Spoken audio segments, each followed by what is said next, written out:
Proteínas de la coagulación: son todas aquellas proteínas originales de la sangre que participan y forman parte del coágulo sanguíneo. Son 13 los factores de coagulación y todos ellos necesitan de cofactores de activación. Las proteínas de la coagulación se clasifican principalmente en zimógenos de proteasas dependientes de las serinas que se activan durante el proceso de coagulación, en cofactores, en fibrinógenos, en transglutaminasa y en proteínas reguladoras. Las proteínas de la coagulación sanguínea son designadas por números romanos y nombres comunes. El mecanismo se va a dar por un espasmo vascular, luego se va a dar la formación de un tampón plaquetario para la formación de un coágulo.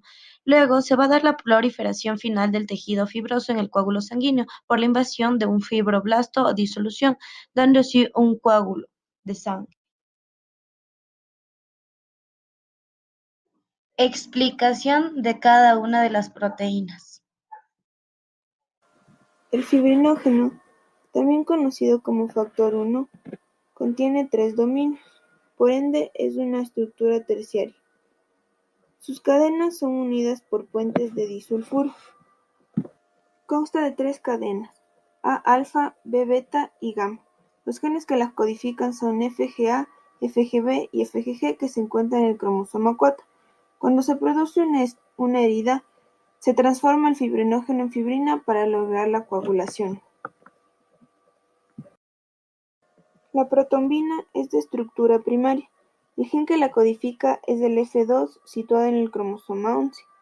Es dependiente de la vitamina K y estimula la tromboplastina que convierte la protombina en proteína plasmática. El factor tisular es de estructura primaria. El gen que lo codifica es el F3. Cuando existe un traumatismo en la pared vascular, se libera el factor tisular. En la coagulación del factor 3 y 7 activados se denominan convertina, que van a iniciar la vía extrínseca de la coagulación. La proacelerina, también conocida como factor 5, es de estructura primaria. El gen que la codifica es el F5 que se encuentra en el primer cromosoma. El factor 5 activado se controla por la proteína C activada, que ayuda a controlar que los coágulos no se emitan demasiado. Factor 7 o proconvertina es una proteína plasmática estable ante el calor y el almacenamiento. Es codificada por el gen F7 que se encuentra en el brazo del cromosoma 3, específicamente 13q34. Tiene una estructura de doble cadena. Se sintetiza en el hígado y tiene como función ser una proenzima en la vía extrínseca y es activada por la tromboplastina tisular para formar el factor 7 activado en la vía extrínseca de la coagulación sanguínea. El factor 8 o antihemofílico es una glucoproteína contenida en el plasma sanguíneo. Decimos que es codificada por el gen F8 que se encuentra en el brazo del cromosoma X, específicamente el locus XQ28. Tiene una estructura terciaria. Se sintetiza en los endotelios vasculares. Además, su función es de cofactor en la vía intrínseca.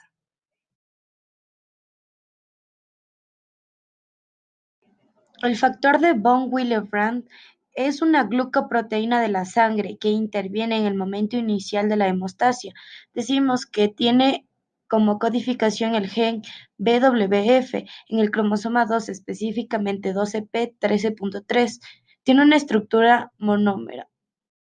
Es considerada una molécula simple. Decimos que tiene como función la adhesión plaquetaria portadora del factor 8 y se une a la proteína, específicamente a la del factor 8. El factor 9, o también llamado factor antihemofílico beta o factor Christmas, es un dependiente de la vitamina K codificado por el gen F9 en el cromosoma 10. Su rol es adherir un enlace de arginina y isoleucina al factor X. Tiene una estructura cuaternaria. El factor 10, o también llamado factor Stuart o autotrombina 3, es un dependiente de la vitamina K codificado por el gen F10 en el cromosoma 13. Es el responsable de la hidrólisis de protrombina para formar trombina. Tiene una estructura terciaria.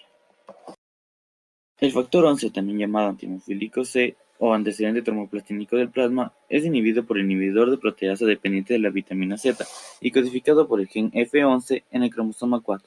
Su rol es aumentar la actividad catalítica de la calicreína, tiene estructura cuaternaria. El factor 12, o también llamado factor de Angelman, es inhibido por la tintrombina 3 y codificado por el gen F12 en el cromosoma 5. Su rol es activar el factor 11 y la calicreína. Es el primer factor activado en el traumatismo sanguíneo. Su estructura es secundaria. Factor 13, estabilizador de fibrina o fibrinoligasa. Esta proteína se encuentra codificada por los genes F13A1 del cromosoma 6 y F13B del cromosoma 1. Su estructura es cuaternaria, formada por dos cadenas alfa y dos cadenas beta, unidas por fuerzas no covalentes. Es un tetrámero que se sintetiza en el hígado, en los megacariocitos y en el citosol de las plaquetas. Su función, activado por la trombina en presencia del calcio, cataboliza la formación de enlaces covalentes entre los residuos de aminoácidos de glutamina y lisina de las fibras de fibrina. Establece las uniones intermonoméricas y evita la lisis del coágulo. Precalicreína o factor Fletcher. Está codificado por el gen KLKB1 del cromosoma 4. Su estructura es secundaria, es una delta globulina monomérica y su síntesis se realiza en el hígado. Su función principal, activada por el factor 12 activo, forma la calicreína para actuar sobre el ciminógeno de alto peso molecular para producir las bradicininas que posteriormente producirán vasodilatación. Ciminógeno de alto peso molecular. Está codificado por el gen 3q26 del cromosoma 3. Su estructura es secundaria, es una alfa-globulina que se sintetiza en el hígado. Su función principal es actuar como cofactor, produciendo la bradicinina, posteriormente será un vasodilatador. Enfermedades ligadas al mal funcionamiento de estas proteínas. La hemofilia es una enfermedad que se produce por presencia de un cromosoma X de más que afecta a los genes F8 y F9 que producen el factor 8 y el factor 9. Esta puede causar graves hemorragias debido a una mala coagulación. Deficiencia de protrombina o factor 2. Se produce por la deficiencia de la vitamina K, enfermedades hepáticas graves y por la toma de anticoagulantes. Puede producir hemorragias graves. Deficiencia de proconvertina. Se produce por enfermedad hepática, falta de vitamina K y anticoagulantes. Es la que puede causar una coagulación diseminada porque estabiliza la trombina y la fibrina.